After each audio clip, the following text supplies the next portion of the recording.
My name's Tony Adams. I am the owner and founder of Galactic Studios. We're based in Biggin, Kent. The reason I built Galactic Studios was I was inspired by a guy called Dave Myers. He owns the Hit Factory in London, still owns it today. He was the landlord for Stockgate and Walkman, which is Peter Waterman, where various hits were made, something like 140 UK hits.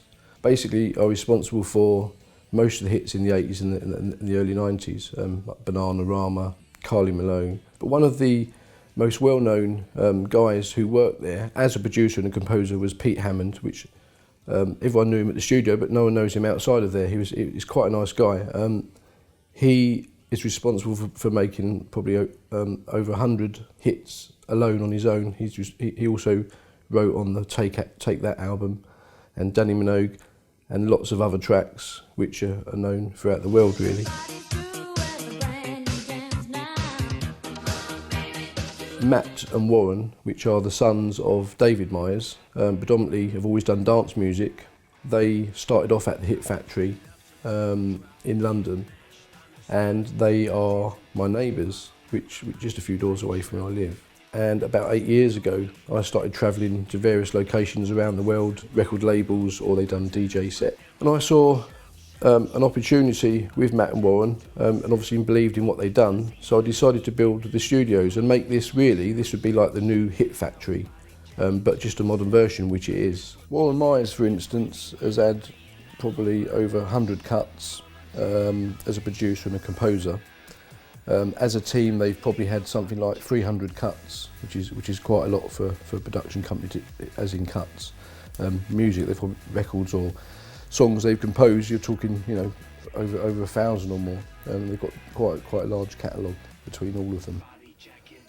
As for Jamie Sellers, he's also had lots of cuts, and he's a producer and a composer, and he's even had stuff in the charts as well, in the UK charts.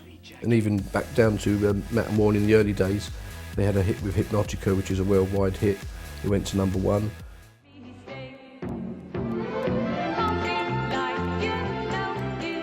Yeah, well, my name's David Myers, and I started in the music business around about 1970 as a record plugger, part-time songwriter and talent scout for what was then known as Southern Music, it's now known as PM Music. Now they were situated in Denmark Street, which was known as Tin Pan Alley, and that was the only place of business of any record company in England at that time. It was what was known as a cottage industry. So Dave Myers, who owns the Hit Factory in London, going back to his sort of earlier success really, which is over 50 years ago. As I said, while being signed as a writer to Southern Music, they were one of the companies in Tin Pan Alley. And next door to them was Gioconda, a famous cafe. All the creative people used to go in there for coffees and teas and collaboration, writing and talking about the productions, everything else. Southern had a studios in the basement, and that was very successful. Loads of records companies. I mean, the sort of people that inhabited those days were like Murray and Canada, who had hit after hit, Les Reed, Barry Mason, and of course like Elton John used to be actually a T-boy in Dick James's music. Just directly opposite us, so he was always in and out of the cafe, and I never really thought that much about him at the time. I could never see him getting success, but I had friends who'd said, look, listen, when you hear him on the piano singing and that, he's brilliant. But yeah, he was working at Dick James Music, which at that time was almost bankrupt. I mean, they picked up the Beatles just by pure luck, and that was it. Going back to his sort of earlier success really, which is over 50 years ago, 1971, he found a guy, I can't say his first name, it's not Billy Ocean anyway, but it's this guy based from Stephanie in East London. He sung reggae songs, sort of Caribbean songs. His name was Billy Ocean. He found him, and he was with Dave for 2 or 3 years really, before his career really lifted off. It went sort of worldwide. Even to the extent where sometimes he would babysit for Matt and Warren in their teens. So he was sort of a close member of the family really. Dave ended up letting him go because he had other things to do with music, which were coming on. Probably didn't realise his full potential, even though he was sort of on the rise. So that was one really big act, which was worldwide act really.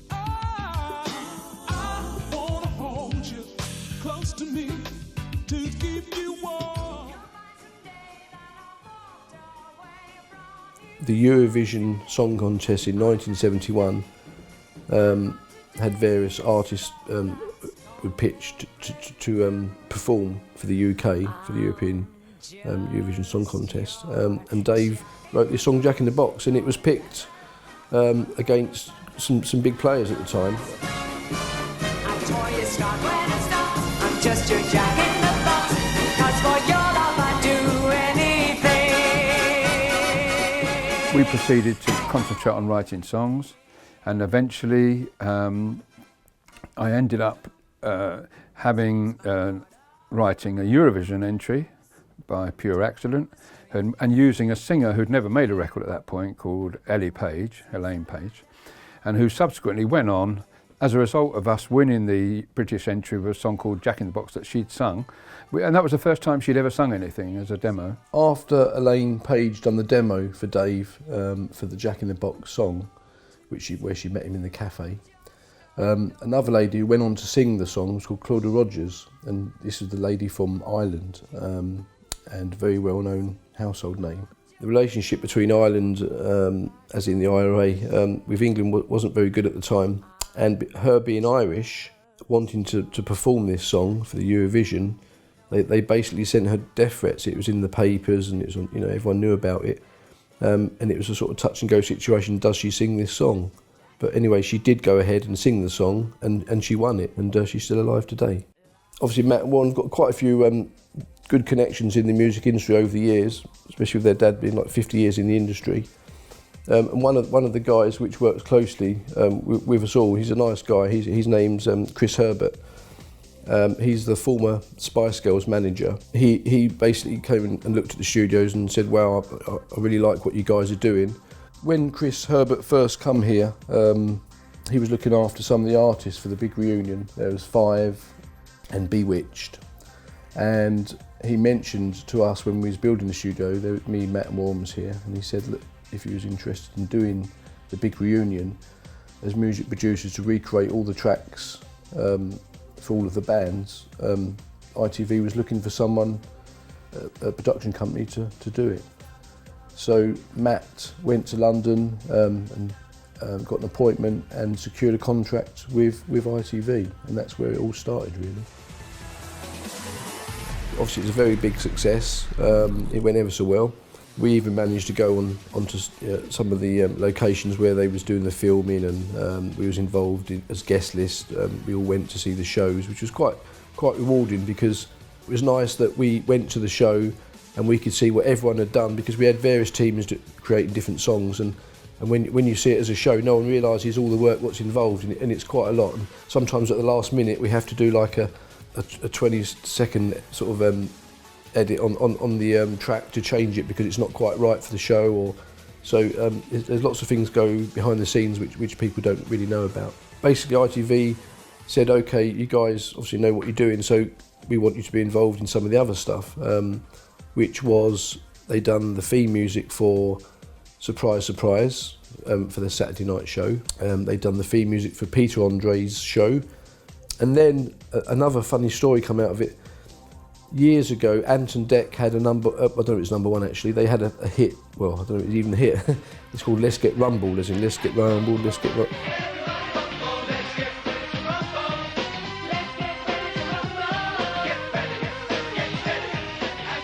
Anyway, it was sort of a gimmicky song, but it was just put on the shelf and forgot about. But when the big reunion was coming back, ITV, they was doing the shows, there was an Ant Dec show, they was on various other ITV2 shows. They were sort of talking to Five and some of the other bands, and they said, "Well, didn't you have a song once?" And they said, "Yes, we did have a song actually." And then they dressed up in their t-shirts and they started singing their song. Well, they sung the song for 2 or 3 minutes, and everyone laughed and found it quite amusing. But the next morning it went number one, and we done that on the Saturday here in the studio, which is really mad. But it was done from an old duct tape. So the duct tape had broken, it was only one copy, and it was on the Saturday at 12 o'clock, and we had to try and get over the track ready for them, which no one knows about, obviously. And somehow they managed to sort it out and get the duct tape working, and they recreated this original track, which probably did sound better. And there was some bits in the background with some vocals where everyone was in here just chanting, and that was recorded live and put straight onto the track as well. So it was all done within a couple of hours, and it went #1.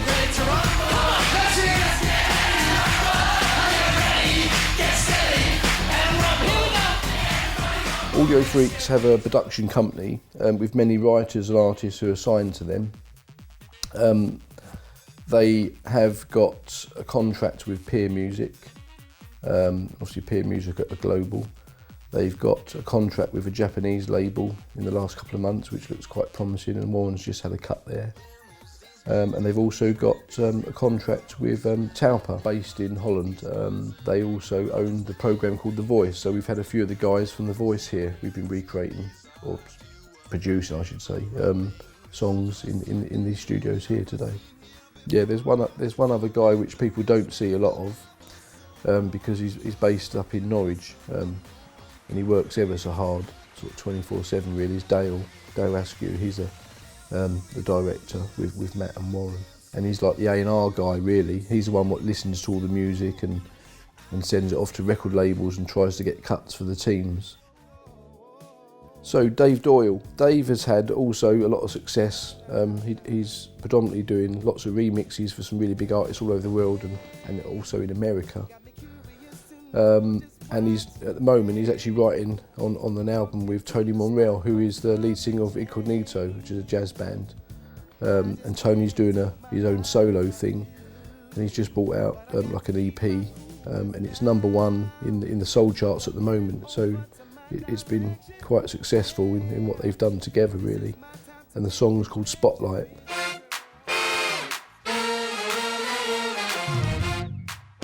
My name is Jenna Donnelly. I am a songwriter, singer and producer.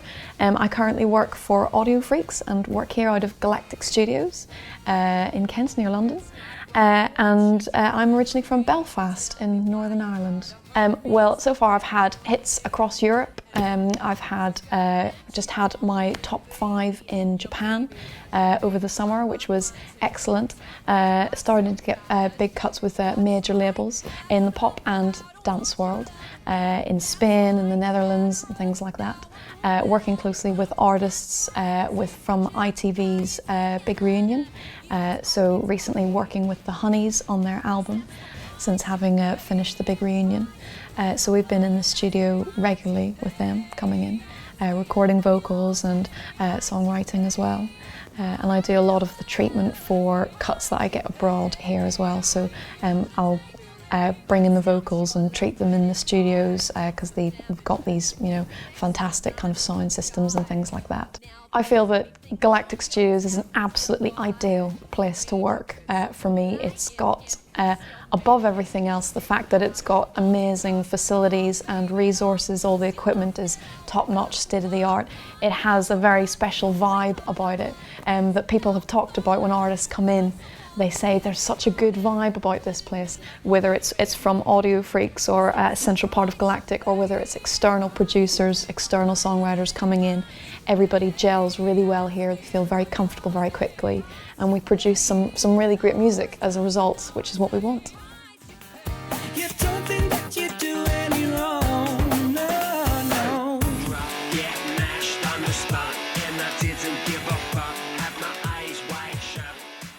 My name's Warren Myers. I'm a partner in Audio Freaks, Galactic Media, with my brother Matt Myers and Dale Askew. The studios here are absolutely incredible. I mean, I've spent 6 years in studios and I've never seen one better. Nowadays, when you go into a recording studio, fewer and fewer studios you'll find with huge desks, with racks and racks of outboard gear. What we've tried to do is just simplify things and just go with, good microphone preamps, good microphones, good software. Each studio in the complex has its own characteristics, so we've got different monitors in each studio with different microphones, just so that each studio has slightly different sound. Studio 2 doesn't have a vocal booth, so you just record live in the room, which gives it a slightly different sound.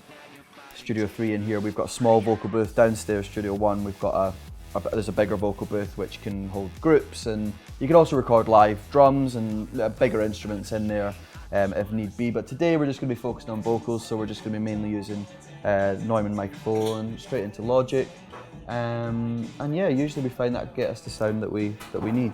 Hi guys, we're M.A.D. I'm Mike from Northern Ireland. I'm A.B. and I'm from London. And I'm Dan from Wales. Yeah. We've all done videos on the internet which went viral, and then our manager found us and flew us all over. Me and give you nothing but truth. You got it wrong.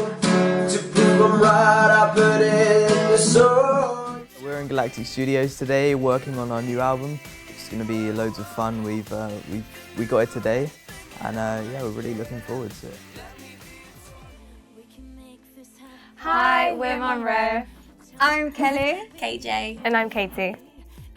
I was born in East London, but I grew up in Malta. I'm half Maltese. I'm as English as you get, but I'm from the Isle of Wight. And I'm born and bred from London, South East London, representing. We say that I'm from the Rocks, she's from the island, and you're from the mainland. Mainland ghetto style. Yeah. This is what brings the fusion. I'm George David and I manage M.A.D. The boys, the band got together literally through myself. I did auditions in different countries throughout the UK. We did an audition in Northern Ireland, one in Scotland, one in England and one in Wales. We knew what we were looking for already before we even went into the auditions. So we kind of like filtered through about 500, I think 550-ish people that kind of auditioned from the band, and these are the three devils we picked. The band M.A.D. have been together for now about 16 weeks. We started early July, because the boys are all 16, they literally just left school and moved straight to London, and yeah, we've been basically hitting it hard for 16 weeks now. At Galactic Studios today, we're going to be songwriting and also recording a new track with Warren that we're really excited about. We're here to make a hit. Yeah. It's going to be fun. No. Okay. No, the only lines I like at the moment, we've been through the fire and I'm seeing things much clearer. Because yeah, I think we're stuck on trying to get like No, forget that. No, just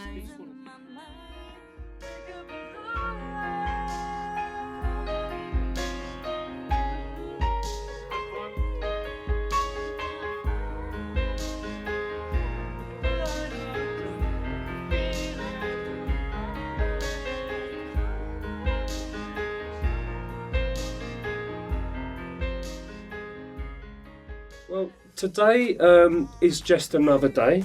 Every day we work with different artists. We're working with the guy that was the singer of the record that was #1 in the official charts last week.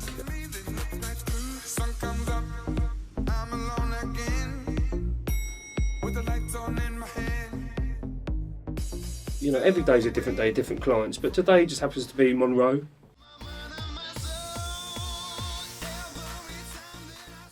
Galactic Studios came about basically through frustration more than anything. Me and my brother Matt, we were always hoping to get somewhere.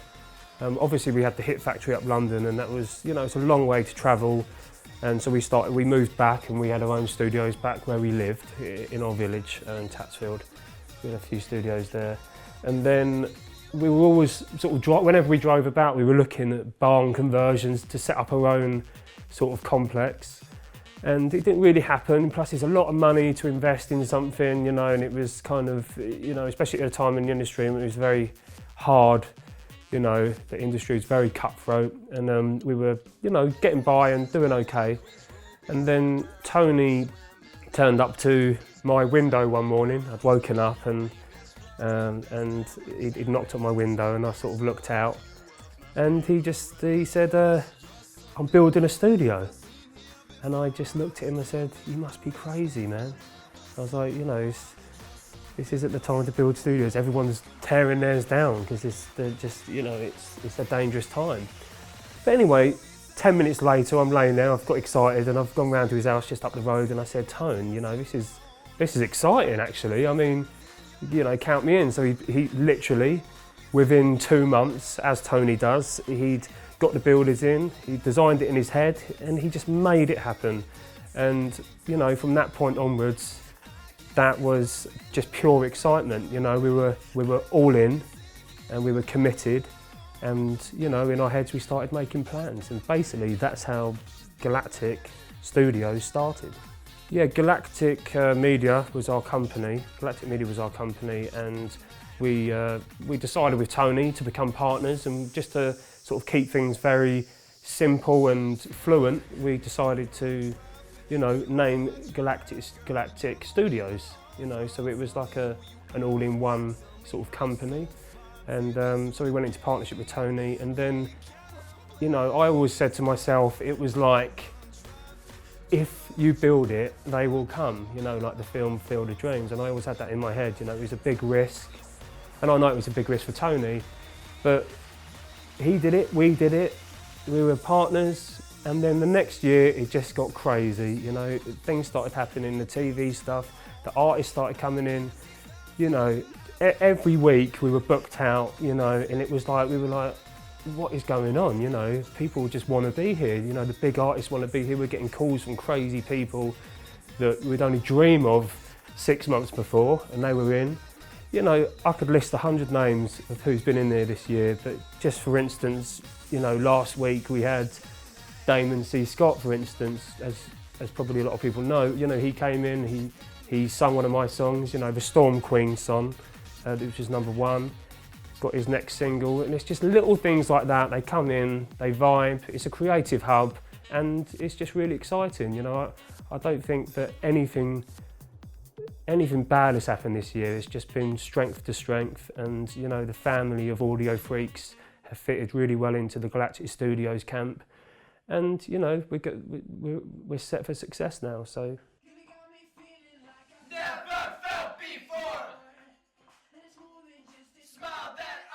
We've got like a few viral videos which got loads of likes and lots of people shared it, and then because me and him almost have 100,000 followers now, we've got like something to share our band's page on, and then we get loads more fans in from that.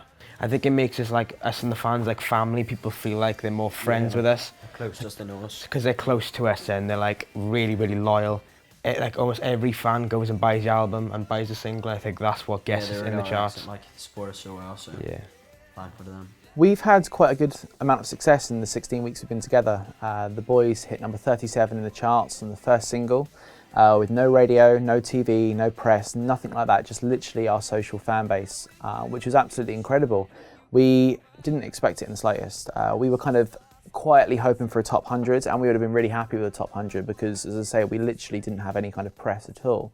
And then it was midweek, and Scott Mills kind of went on Radio 1 and said, you know, and number 30 at midweek is M.A.D's Toy Boy, and we kind of, you know, it was a massive shock because we didn't get chart sales updates throughout the week because, I mean, I haven't got the connections for that ready at the time. And so the first thing, we heard about it was number 30 in the charts, and we thought, wow, you know, we need to kind of try and keep this. So by the end of the week, we kind of had like a load of emergency sign-ins in like Newcastle, London, things like that, just to kind of get some physicals, CDs out there and try and kind of keep in the position. In the end, we finished the week on a 37, which was incredible.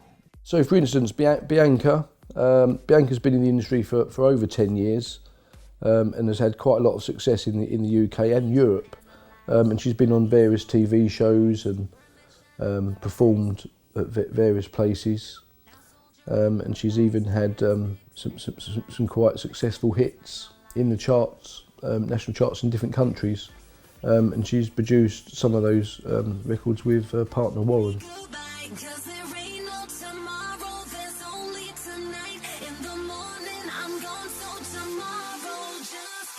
Okay, so my name is Bianca. I've been in the music industry since I was a little girl, so God, about 13, 14 years from when I kind of first started. What inspired me to become an artist, to sing, to write, was watching a video on MTV with Paula Abdul, Straight Up. It made me, I guess, want to be an artist, really. I just loved her style and her fashion and her voice. That's what inspired me.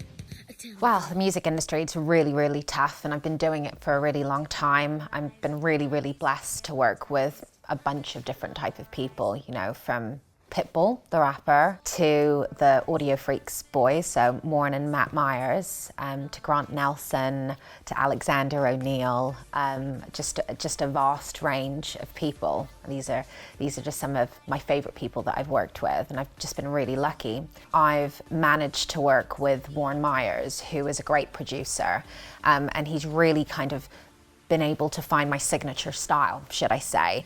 So most of the songs that I've written and that I've managed to be privy to, whether it's myself singing or other artists singing, is with Warren Myers. So I've been really lucky to perform live. I've managed to perform at Glastonbury as part of the Face of Sonny J. We had a massive successful hit with Can't Stop Moving. Was the first guest act to open up for X Factor in Greece. I love performing live.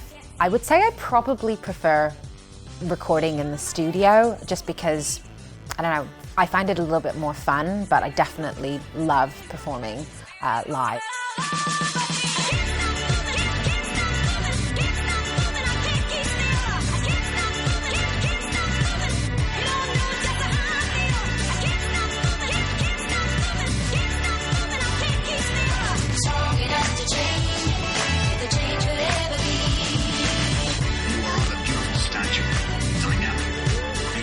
So currently I'm really excited about my sort of new project with Victor McGann. We've just managed to secure a #1 in Spain with a track that I've written with Warren and Victor McGann called Tomorrow Just Can't Wait, soon to be released in the US in the next couple of weeks. So I'm really, really excited about that. If you like your hair pulled and your ass slapped when they hit it from the back, let it be known. All my mamas that think they too good to get freaky, y'all better be gone. My collaboration with Pitbull, which is, I would say, probably my most successful collaboration, came about with a management company in the US approaching myself and Warren, and they'd heard quite a few songs that I'd done, and they asked whether I would be interested in collaborating in a song. And at that point I didn't know that it was going to be with Pitbull. I just thought, well, you know, I'll just give it a go. And I got this demo through and I just couldn't believe it. I was like, I recognize this rapper. Who is this guy? And anyway, obviously found out that it was Pitbull and it was an opportunity that anybody would take. So I grabbed it with both hands. And yeah, it's definitely been a journey and been very exciting. So managed to do a little music video with Pitbull. Unfortunately, Pitbull wasn't there at the same time because his schedule was really, really busy. It was filmed in Italy, in Milan. I was there for the day. It was mad. I think my flight was at like 6 in the morning, and then I had a flight returning back at, was it 10 o'clock at night, I think it was. And by the time I sort of returned back to London, it was, you know, 1 o'clock in the morning the following day. So it was very rushed, but it was a lot of fun. I'd done sort of videos before, but nothing on that scale. So yeah, it was amazing.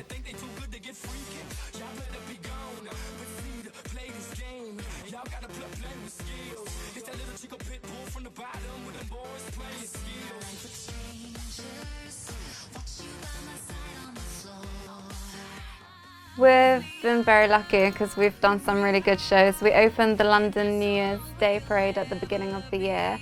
We also went out to Malta and did the Malta Music Awards. We performed at the Isle of Wight Music Festival. And then we've done like lots of smaller venues like London Westfields and lots of cool little places. Yeah.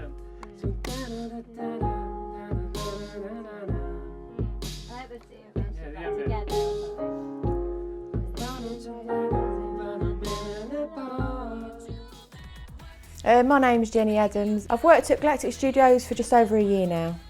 And when we opened the studios 12 months ago, it was literally only a few weeks and we had the big reunion that was filmed here.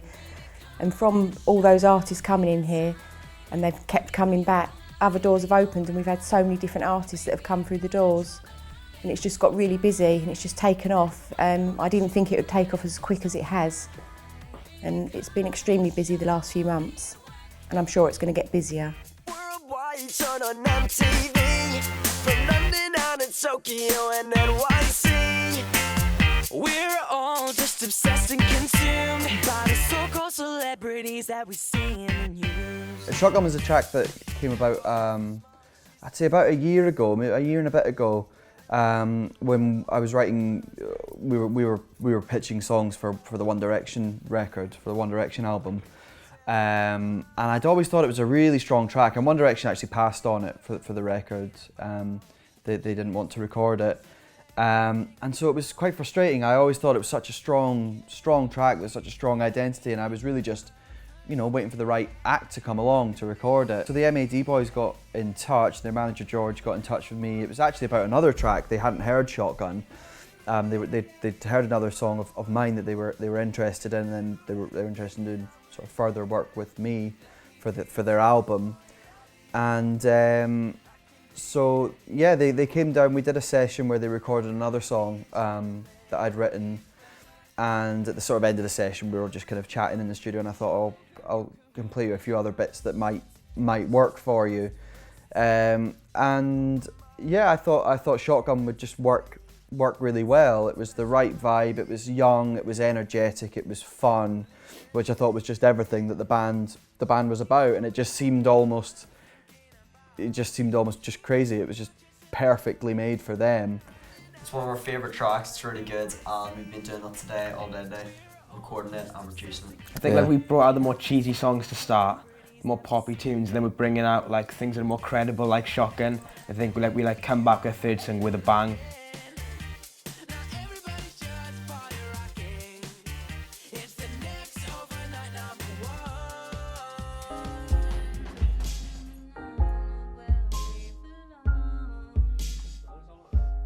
Like finding out where we belong.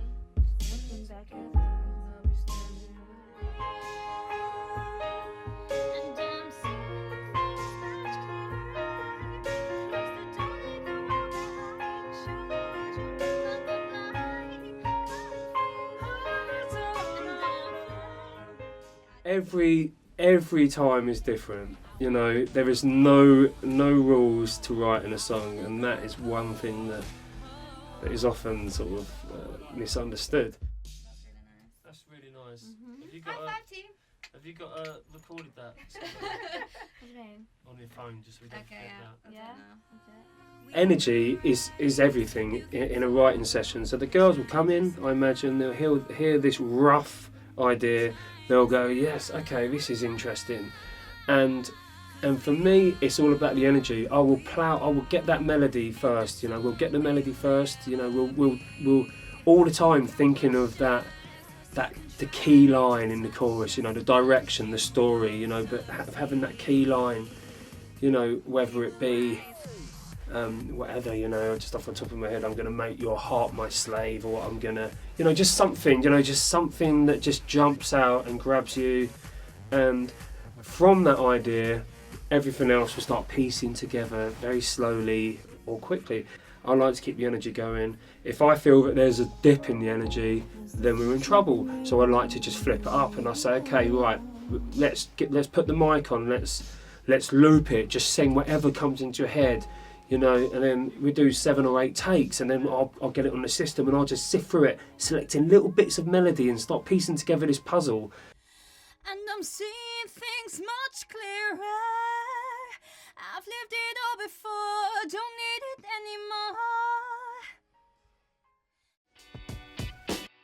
I never thought that this would happen to me, but in life there are no guarantees. My head in reality, my heart in my dreams is beating faster, bursting out of my sleeve. Yeah, so at Galactic Studios, we've got all levels of people really, and obviously everyone has to start somewhere. And for instance, my niece Katie, she's only been doing music for about a year really. She's wrote 3 or 4 songs with our producers, and it's very early stages, but she's progressed a hell of a lot within 1 year. And through working here with some of the artists and writing with the producers, she's just been accepted for performance of music for 3 years. So she'll be going on further in a start of her career really, where she'll be learning to record on Pro Logic and learn how to play instruments, etc. So yeah, Katie's doing quite well for considering a short period of time within 1 year, really. Since I was 15, I got a birthday present to come up to the studios and do a cover track of Teardrops. And since then, I realised I really enjoyed singing and really enjoyed coming to the studios. So then I started to write my own material, like wrote a few of my own songs. And it's really helped me progress and gain my confidence. And since then, I've started doing singing competitions and I really would love to like carry on with this and see how far I can go, because it's something I really enjoy doing. Since writing my own material, I've been able to go on and do singing competitions such as Teen Star and open mics and things for charity, just to boost my confidence with singing in front of people. And also I've had the chance to audition for the British Academy of Music, which I thankfully got into. And it's really given me a boost and gained my confidence, which means I can go on and progress with writing my own material and learning how to record and performing in front of people. Yeah, I think the process of our songwriting is mainly about us all being together and trying to come up with ideas, either lyrically or musically to start with, you know. We would we would all come up with a lyrical idea that would give a theme to a song and make it feel, we had a feel to a song. So like with Toy Boy, you know, we all came with a line that we thought would work really well with it, and it actually turned out really well, and we were happy with the way that we did that. So I would say, you know, lyrics are something that we really consider to be our forward point. I think we're like a mix between Busted in One Direction. Yeah, we get the guitars down, like we do a couple of riffs, and if they sound cool, we try and fit lyrics around it, and then we try and think of a hook to a song then. And that's how we get like really catchy tunes, I think. Yeah. Michael tries to dance. I literally have no rhythm whatsoever when it comes to dancing. It's just not my strong point. I used to play rugby, so dancing isn't my strong point at all. Our manager said we need dance lessons, and I'm 100% for that, and I think you'll do that with me, wouldn't you? How good am I dancing? Yeah. That means excellent in his terms. So. You like Bambi on ice? Huh? Yeah. Or Jason Derulo. On ice. Lovely.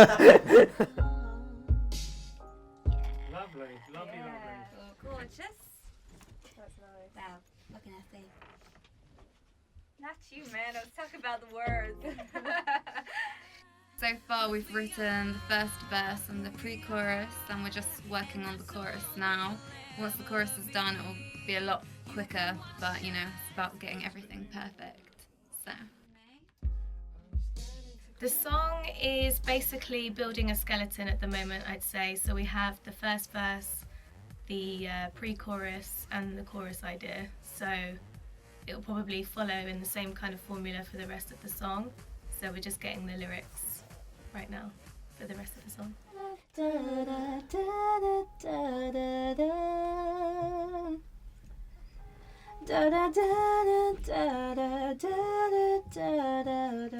So yeah, Galactic, we really love the studio. Like it's proper, like everything's amazing. Like there's tables, game tables, and our producer Jamie, he's the 100th time. Yeah, he works so quick. Like he properly works so quick. And he's got an awesome haircut as well. Yeah. The point. It beats mine.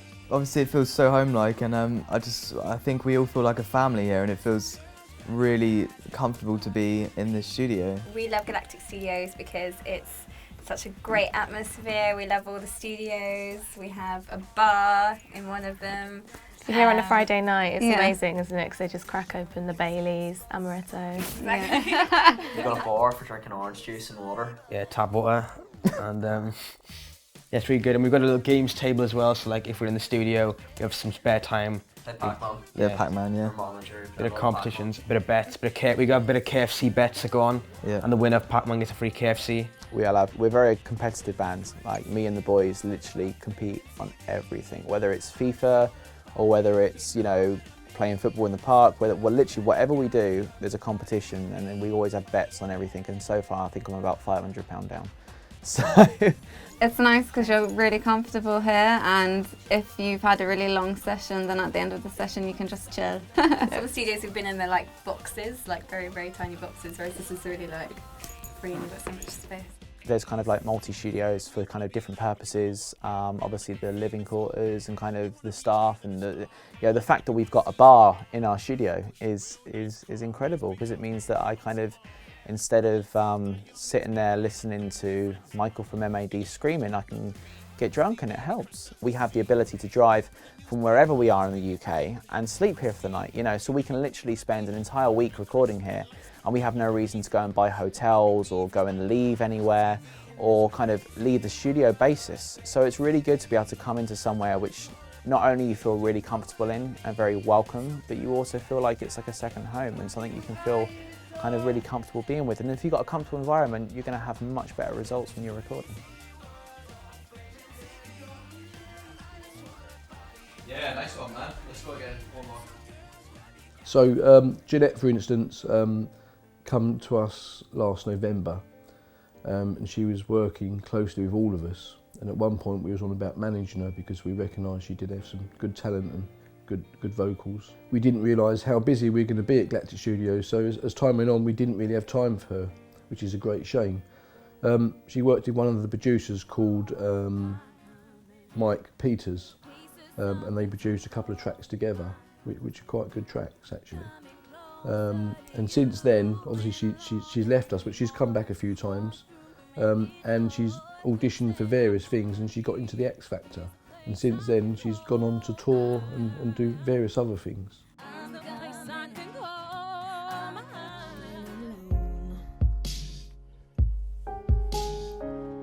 Has the future been written? Are we where we belong?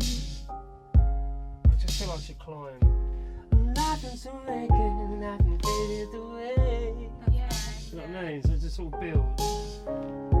And then back to da-da-da-da-da, ha-da-da-da. You know what I mean? So it just lifts for a little bit. Are we standing together? Are we standing alone?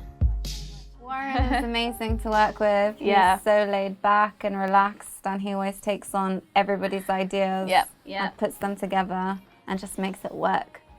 Definitely. He's great at hearing what fits and melodies and everything. He's just got this ear that's just great. He knows where to add things in as well. If we have an idea, he'll know what to put with it to create the flow. I think what we've done today is really good. I mean, obviously, with any studio day, you never know how it's going to run, you never know how it's going to go. And it always seems, when we come here with Jamie, things run really smoothly and really fast. I mean, we were able to get kind of 2 songs fully recorded vocal-wise in a very swift time, which is great. So I think, you know, the whole kind of process today has been really fast and really great. And, you know, it kind of gives me a lot of positivity when it comes to recording the album in such a quick succession. I think the thing we're looking forward to the most, well, definitely me, I don't know about these guys, but it's the tour in February, because It'll be insane. Yeah. We're covering loads of places, you know, like there's absolutely tons of places in the United Kingdom that we're going, and we're all just really looking forward to meeting all the fans and like seeing everyone like singing along to our songs and stuff. I think it's going to be good seeing the fans from all over the UK, because they always watch our units and buy a single. It's like we're going to different places in the UK and giving something back to the fans so they can come watch us. So we've just finished our session today. We're all really happy. We finished writing our whole song, and we'll be coming back to lay the vocals down. We're really happy with it. Yeah, sounds good. It's gonna be good. It's gonna be real good. Watch this space. It's gonna be so good. I used to love to double drop, get mashed on the spot, and I didn't give a fuck, have my eyes wide shut. And you think that you still know me? I left that shit behind me. I wrote beats inside my headphones to fertilize my demo. So I shout, shout, shake it out, body jacking to the sound. I can't wait till I see my honey get a little hardcore. Shout, shout, shake it out, body jacking to the sound. It's like an aphrodisiac, she gets crazy when I play it loud. One last shot for my generation. Certainly I'm body jacking.